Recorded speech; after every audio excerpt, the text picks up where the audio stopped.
বল দেখি। মামাকে নিয়ে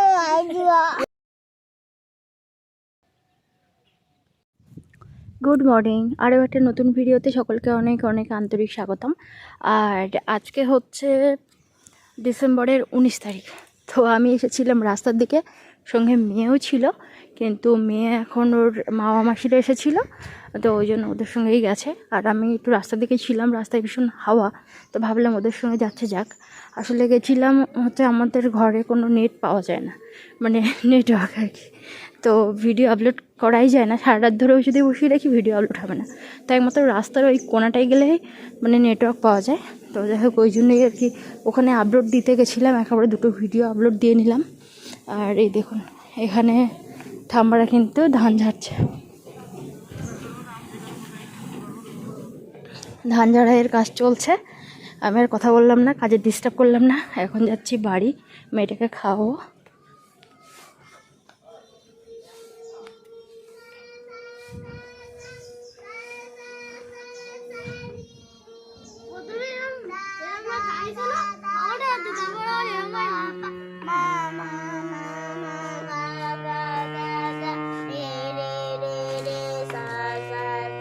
কিছু শিখলি?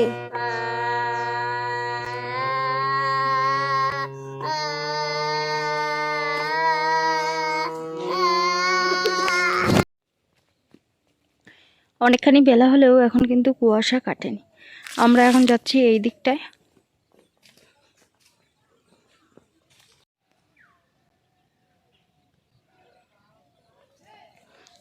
ধান কাটার পরে এখন হচ্ছে ধান বাঁধার পালা।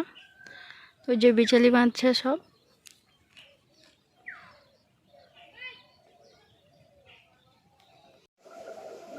আপনাদের সঙ্গে দেখা হচ্ছে রান্নাঘরের এখানে। আর মা আর আমি দুজন মিলে সবজি টবজি কেটেছি, মায় বেশি ধুয়ে টুয়ে দিল, আর আমি ঝটঝট করে রান্না করে নিচ্ছি। ভাত হয়ে গেছে, দুখানা ভাজা হয়ে গেছে, আর কিছু মানে তরকারি করলেই হয়ে যায়। আর একেবারে কেটে কুটে নিয়ে বসেছি, যার জন্য আর ছোটাছুটি করতে হচ্ছে না।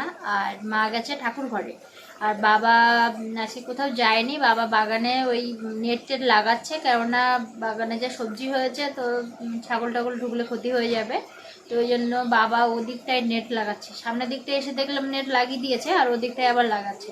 আর আমার মেয়ে মানে সকালবেলা থেকে ওর খাওয়ার যতটুকু টাইম, ততটুকু টাইমও আমার কাছে থাকছে না। ওর মামা মাসি মানে অত্রিকার অর্পণ ওদের সঙ্গে ভীষণ মিশেছে। ওরা চোখের আড়াল হলেই কান্নাকাটি করছে, এমনকি ওদের সঙ্গেও সেই চলে গেল পাড়ার মানে কলে, অনেকটা দূর। আমি ভাবছিলাম ও হেঁটে যেতে পারবে, আবার হেঁটে যেতে আসতে পারবে কিনা, মানে হেঁটে আসতে পারবে কিনা। তো ওদের সঙ্গে গেল, আবার এলো। ওরা বললো একদম কোলে ওঠেনি, তারপরেও আবার এদের সঙ্গে খেলছে। ওদের বাড়িও আবার গেল, ওকে আবার ডেকে ডেকে এনে খাওয়াতে হলো। তো এরকম চলছে আর কি এখন দিনকালের অবস্থায় এরকম। যে মেয়ে মানে সবাই আলোচনা করছে, যে মেয়ে এসেই কান্নাকাটি করতো, আমি এক সেকেন্ড একটু বাথরুমে যাবো কি চান করবো কি খাবো এইটুকু করতে পারতাম না, সে মেয়ে এখন আমাকেই চিনছে না। মানে এটা কত ভালো, আমার মানে ভালো লাগছে। তো আমরা সবাই আলোচনা করছি আর হাসছি। আর এখনও পর্যন্ত এই যে অত্রিকার অর্পণের সঙ্গে খেলছে, কখনো পড়াশোনা খেলা করে, কখনো আবার টিচার খেলা করে, কখনো ডাক্তার খেলা করে, আবার কখনো কখনো মানে ওই লুকোচুরি নামতা, মানে এইসবই চলছে আর কি ওদের খেলা বলতে এটাই। আর আমার মেয়ে খেলা মানেই বোঝে, একটু বই পড়তে হয়, ছড়া বলতে হয়, কবিতা বলতে হয়, আঁকতে হয়, লিখতে হয়। ও মানে খেলা মানেই তো এটা বোঝে আমার মনে হয়।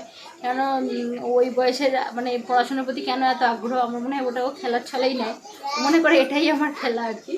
তো যাই হোক, ওই জন্য এই যে অত্রিকা আর আমার মেয়ে যেখানে যায় এটা তো নিয়েই যাবে, তো ওটাও নিয়ে এসেছে। তো যাই হোক, এখন অত্রিকার সঙ্গে খেলছে। এখানে এই যে ভাত হয়ে গেছে, আর এক এক করে দেখাই। এখানে হচ্ছে বেগুন ভাজা, এর মধ্যে আছে পুঁইশাকের বিটুলি, গাজর বিট দিয়ে ভাজা করেছি। এর মধ্যে আছে শাক ভাজা, পালং শাক ভাজা, আর এটা হচ্ছে কুমড়ো আলু মটরশুঁটি দিয়ে। সব বাচ্চারা চলে গেছে, ওটা বাচ্চারা নয়, মামা আর মাসি হয়। চান খাওয়ার সময় ওরা তো যাবেই, বলছে সব বাচ্চারা চলে গেছে, ওকে এখন চান করাবো। আর এদিকে আমি বসিয়েছি ওই মোচা কাটা হয়েছিল, আমরা আসার আগের দিন বাবা মোচা কেটেছিল গাছ থেকে, তো কলার মোচা। এসো চান করবে তো তুমি, ওই মোচার চপ করবে। কি ওই তো যাও। এতদিন পর বাবার বাড়ি একটা টেনশন কাটলো, যেটা হচ্ছে মানে এই বাবা তো গ্যাসেই রান্না করে আর অনেকদিন ধরে আর উনানে যায় না। আগে মা উনানে রান্না করতো, তো তারপরে মা এখন বয়স হয়ে যাচ্ছে আর এতটা মনেও রাখতে পারে না সব কিছু, তো ওই জন্য গ্যাসে রান্না করে বাবা, মা সব কিছু গুছিয়ে রাখে, কেটে কুটে পরিষ্কার করে ধুয়ে রাখে। তো যাই হোক ওই করেই গ্যাসে রান্না করা হয়, অনেকদিন ওরা উনানেও যায় না। এবার গ্যাস ওভেনটা এতটাই খারাপ হয়ে গেছিলো, একটা ওভেন পুরো নষ্ট হয়ে গেছিলো বলতে বেশি 6 মাস হয়েছে বোধহয় এই ওভেনটা কিনেছে, কিন্তু বাবা ঠিক চালাতে পারেনি, একটাকে পুরো নষ্ট করে ফেলেছিল। একটা সাইডের এই উনান, আরেকটা সাইডে কেন রেখে এসো, আরেকটা উনানটা চলতো। তো যাই হোক এখন কি হয়েছে না, ওই সিলিন্ডারের সঙ্গে যে রেগুলেটরটা থাকে না, ওইটা একদম মানে ডাইরেক্ট হয়ে গেছে, গিয়ে ওখানে অন অফ করলেও কিছু হতো না। আজকে যখন সার্ভিসিং করতে লোক এসেছে, সার্ভিসিং করার জন্য লোক এসেছে, তখন কিন্তু ওইটা যখনই মানে তুলেছে পুরো ভীষণ মানে গ্যাস বেরোচ্ছে, ভীষণ আওয়াজ করে, মানে ভীষণ গ্যাস বেরোচ্ছে। ওরা তাড়াতাড়ি করে আবার সারাই করালো, কিছু পার্টসপত্র আবার পাল্টালো, সব ঠিকঠাক করে দিয়ে গেল। বাবা বলছে আমি প্রতিদিন রান্না করি, ভয়ে ভয়ে রান্না করি আর ভীষণ টেনশনে থাকতাম, এতদিন পর টেনশন মুক্ত হয়েছি, খুব ভাল লাগছে, আমাদেরও ভাল লাগছে। আমরাও বারবার করে বলতাম, কিন্তু বাড়ির থেকে বাজারটা অনেকটা দূর, একে আবার গাড়ি করে নিয়ে যেতে হবে, সেখানে বসে আবার বাবার অন্যান্য কাজ মিটবে না, ওই গ্যাস ওভেন নিয়ে আবার হচ্ছে আসতে হবে, ওই জন্য বাবার নিয়ে যাওয়ার সময়ই পাচ্ছিল না। তো যাই হোক বাড়িতে লোক এসেছে, ঠিকঠাক করে দিয়ে গেছে। তো আবার পাইপটা পাল্টেছে, পাইপটা বললো যে পাল্টাতে হবে, ওই জন্য ওভেন যখন নিয়েছিল বাবা তখন পাইপ নেয়নি, বলছিল আমার পাইপ আছে, পাইপ নেয়নি আর কি, মানে পাল্টাতে হয় কিছুদিন অন্তর অন্তর। তো যাই হোক ওই জন্য আবার নতুন করে ওরা পাইপ দিয়ে গেছে, আর এতদিন পর মানে চিন্তামুক্ত হয়েছে সবাই। আর দুটো উনানে রান্না করেছি বলে আজকে তাড়াতাড়ি রান্না হয়ে গেছে। আর বাড়িতে এখন যেহেতু প্রচুর সবজি হচ্ছে, তো তার জন্য কিন্তু বেশি করে রান্না করতেও ভালো লাগে। শোল মাছ মানে যাওয়ানো আছে, কিন্তু বলছিল যে কেটে দেবে মা, তো আমি বললাম যে কাটতে হবে না, যা মাছ আছে গতকালের মাছ তাই খাও, না হলে হচ্ছে বাসি মাছ খেতে ইচ্ছা করে না, ভেজে ভেজে রাখলে তার থেকে জানতো আছে জানতেই থাক, জল পাল্টে রেখে দাও। তো ওই জন্য জল পাল্টে রেখে গেছে মা ঠাকুর ঘরে, আর আমি দেখি এটাকে সেদ্ধ মতো হয়ে এলে নামিয়ে দেবো, মেয়েকে চান করে তবে গিয়ে এসে একটু মানে ভাজবো, বেসন দিয়েই ভাজবো, একটু বড় মতো ভাজবো চপ আর কি, যেটা মা বাবা ভীষণ পছন্দ করে, আমরাও খেতে ভালোবাসি। তো যাই হোক আমরা এখন ভবঘুরে এই যে রাস্তায় রাস্তায় ঘুরে বেড়াচ্ছি, আমার মেয়ের জ্বালায় কিছুতেই বাড়ি ঢুকবে না, আর ওই রাস্তা ওই দিকে গেলাম, ওই রাস্তা ওই দিকটায় গেলাম, তারপরে এখন বলছে মাঠে চলো। মাঠে প্রথম দিকে গেছিলাম, তো ওখান থেকে আবার রাস্তার দিকে এলাম, এখন বলছে মাঠে চলো। খেয়ে উঠে মানুষ একটু বসে কি এর এখন ঘোরা পাচ্ছে, এত ঘুম নেই সারাদিন, আর ঘুরতে দিলেই ভালো হয়। যে পুরো প্যাকিং করে দিয়েছি ওকে। এখন এরা সোজা রাস্তাতে হাঁটি না, ওই আবহাওয়া হেঁটে হেঁটে সেরা পড়ে গেছে, আঁকা বাঁকা মেঠে পথের সেরা। হ্যাঁ মাটির রাস্তায় কষ্ট ভালো, কিন্তু হাঁটতেও মজা, যাক শুকনোর সময়, বর্ষার সময় যা কষ্ট। আর এটা তোমাকে ভিটেই উঠতে দিচ্ছে না। এদের এই মহানিম গাছটা কবে থেকে আধমরা হয়ে আছে, একটা সজনে গাছ লাগিয়েছে এবারে দেখে।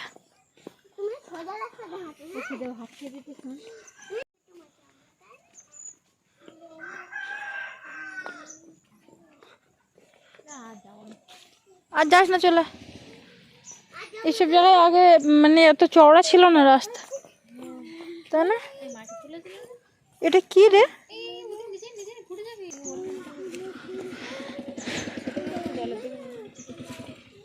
এখানে একটা বসার জায়গা,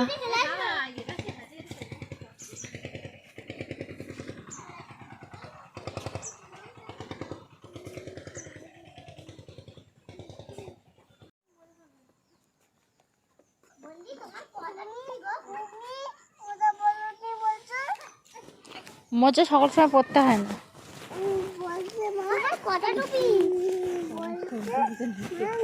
বাবার বাড়ি এলে না মেয়েরা ভীষণ আলসে হয়ে যায়, মানে নড়তে বললেও কষ্ট হয়, এরকম হয়।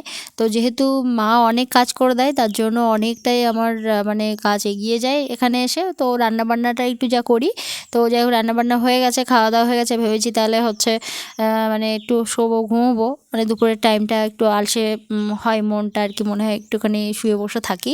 কিন্তু এই যে আমার মেয়ের জ্বালায় মানে দুবার রাস্তায় যেতে হলো, আর দুবার আবার এই দিকটায় আসতে হলো। এদিকে এলে বলে ওদিকটায় যাবো, ওদিকে গেলে বলে এদিকটায় যাবো। তো ভালোই হলো, আমাদের একটু চারপাশটা একটু ঘোরাও হচ্ছে। আর এই দেখুন এখন কিন্তু ধান বওয়ার কাজ চলছে। আর এই যে চারদিকে সব ধান কাটা হয়ে গেছে, আমার মেয়ে দেখেই বলছে দেখো মা সব দিকে ধান কাটা হয়ে গেছে, ধান সব কাটা হয়ে গেছে, তো এরকম বলছে। তো যাই হোক ওই যে বিচালি সব বাঁধা হয়ে গেছে। ওইখানে বইয়ে দিলাম। কই না তো,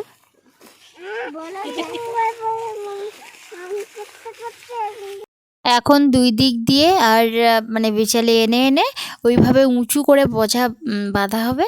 আর আমার সম্পর্কে ঠাকুরদা হয়, তো যাই হোক ওই যে ঠাকুরদা এখন মাথায় নিচ্ছে বোঝা। অনেকটা কিন্তু ভারী হয়, দীর্ঘদিন বোয়ার ফলে ধীরে ধীরে এই ভারীগুলো আস্তে আস্তে অভ্যাস হয়েছে। তো যাই হোক মানে ওই সব ধানের বোঝা নিয়ে এখন বাড়ি যাবে। আর আমরা এখন এখানে বসবো। তাহলে ওই পুচকে শেখাচ্ছে এটারে নাচ। হ্যাঁ কি কি বল, ফোনে টিপ হচ্ছে তাই জন্য তুলছি। আরে হয়েছে রে, হয়েছে হয়েছে নে, আন্দাজে টিপ কোথায় পড়েছে। না আর করে দে না এই না গুগল জ্বলবে। দেখেছিস অবস্থা, টিপ কাউকে পড়াতে দেবে না, ও একাই পড়বে। এটা টুকটুন দেয় না দর পড়ি দি তুমি হ্যাঁ দুনলে তুমি নাচো না দাদাই দাদাই নাচো না কুকুল বাজি কাও না কোন কোন কাও না তোর নাকো পায়ো না যতুন যতুন পায়ো না পিয়া আমার কি বললো পিয়া মোর আজ এসে গেছে, পিয়া মোর আজ এসে গেছে। যেমন আসে সেদিকে নাচ চলাত চলাত নাচে দিলে তাকায় না টুপ টুপ চলে ওকে না করে বলা মরো না পিয়া আমার হাতে গেছে পড়ে যাচ্ছে রে, করতেই পারছে না। আমরা এখন এসে বসেছি মাঠের মাঝে, এখানে বেশ বসতে ভালোও লাগছে। আর ওই দিকে যাব না কোন দিকে, ওই দিকে আর যাবো না রে, তোর জ্বালাই এই মাঠের মাঝে এসে বসলাম। ওইখানে দিয়ে ওখানে যাব না ওইখানে দিতে হ্যাঁ ওখানে আর যাবো না। আর ওই যে সব ধান হয়েছে সব ওখানে যাওয়া যাবে না। সারা মাঠে যে এই যে নাড়ার গোড়াগুলো দেখছেন, এই গোড়াগুলো কিন্তু আর থাকবে না, সমস্ত সব জ্বালানির জন্য গ্রামের বউরাই এসে সব কেটে কেটে নিয়ে যাবে এবং সারা বছরের জন্য বড় গাদা করে রাখবে, ওটাই সারা বছরের জ্বালানি হয়ে যাবে আর কি। তো কিছুদিন পরে এসে কিন্তু আর দেখা যাবে না, যেহেতু এখন সন্ধে সন্ধে ভাব এসে গেছে, যার জন্য কিন্তু সব পাখিটা ফিরছে মানে বাসায়। তো মাঠে না অনেক কিছু দেখা যায়, চারপাশটা বেশ ভালোও লাগে, আর আমার মেয়ে আবার এগুলো খুব পছন্দ করে। এবার আমরা বাড়ি যাবো, দরকার হ্যাঁ বল দেখি। যাওয়া কাদাল গুয়া মামাকে নিয়ে আই দিও ওই সব বোনাস, ছেলে মেয়েকে বাদ দিয়ে এখন মামা হয়ে গেল। হ্যাঁ তুই কি বানিয়ে ফেললি নিজে নিজে? হ্যাঁ তুমি চেয়ারে বসো, ও মা চেয়ারে বসো। আমি চেয়ারে বসবো না, মেয়ে বাইরে না। এই শীতের দিনেও মা বাইরে বসে আছে, মাকে যতবারই বলছি যে ঘরে যাও, আমি একটুখানি মেয়েকে পটি করে নিয়েই ঘরে যাব, তা হবে না। মানে আমরা যেহেতু বাইরে ঠান্ডার মধ্যে আছি, মাও বাইরে ঠান্ডার মধ্যে থাকবে। মানে আমার মা ঠিক এরকমই, আমরা সামান্য যদি একটু কষ্ট বা সামান্য যদি কিছু হয়, মা সঙ্গে সঙ্গে আমাদের পাশে এসে দাঁড়াতে চায়। তো মাকে বললাম তুমি একটুখানি মাথায় মধ্যে কিছু দাও, আর ভীষণ এখন মশাও আছে আর কি। তো মা বলছে ঠিক আছে তোরা আয়, তখনই যাব। গতকাল মাঠের থেকে এসে আর আমি কোনো ভিডিও করতে পারিনি। সবসময় ভিডিও করা হয়ে উঠছে না, যেহেতু সবার সঙ্গে একটু গল্প করছি, ইয়ার্কি মারছি, এদিক সেদিক চলে যাচ্ছি, তো ওই জন্য সবসময় আর কি ফোন অন করে ভিডিও করা হচ্ছে না। তো যার জন্য কালকে আমি আর পরে কোনো ভিডিও করিনি। আজকে ভিডিও এডিট করে কমপ্লিট করে ভাবলাম আপনাদের সঙ্গে কথা বলে একটুখানি ভিডিওটা শেষ করি। সোনা গেছে এখন ওর মা মাসি ওদের সঙ্গে গেছে ওদের বাড়িতে, ওই জন্য ভাবলাম একটুখানি ভিডিওটা এডিট করে আর ভয়েস একটা দিয়ে নিই, না হলে মানে দেওয়াই যাচ্ছে না। মা এদিকে ঠাকুর পুজো দিচ্ছে, তো এখন একটু রৌদ্র বেরোলো, ওই জন্য রৌদ্রে বসে বসে ভিডিওটা এডিট করে ফেললাম। চাইছি না যে একদিনও মিস যাক, ওই জন্য। আর আপনারাও আমার ভিডিওর অপেক্ষায় থাকেন, তো আমি ভাবি যে না, কিছুটা হলেও ভিডিওটা আমি রাত্রে এডিট করে রেখেছিলাম আর কিছুটা এখনই করলাম। ভাবলাম যে না, আজকে মানে ওই 5:30টায় আপলোড দেওয়া শুরু করেছি, এখন ওই সময়টাই এবার থেকে ভিডিও আপলোড দেব। আর ভীষণ মানে ভালো লাগে বাবা বাড়ি এলে, কোনো তাড়া নেই কাজে, মা গুছিয়ে দিচ্ছে। আর মানে কি বলবো কোনো ব্যস্ততা নেই, তাড়াহুড়ো নেই, সময় কাটছে কাটছে এরকম আর কি। তো ওই জন্য ভালো লাগে আর কি, খুব আনন্দ হয়। তো আজকে ভিডিওটা এখানে শেষ করছি, আর ভীষণ ভীষণ ভালো থাকুন সবাই। আর আপনাদের সঙ্গে দেখা হচ্ছে পরের একটা নতুন ভিডিওতে।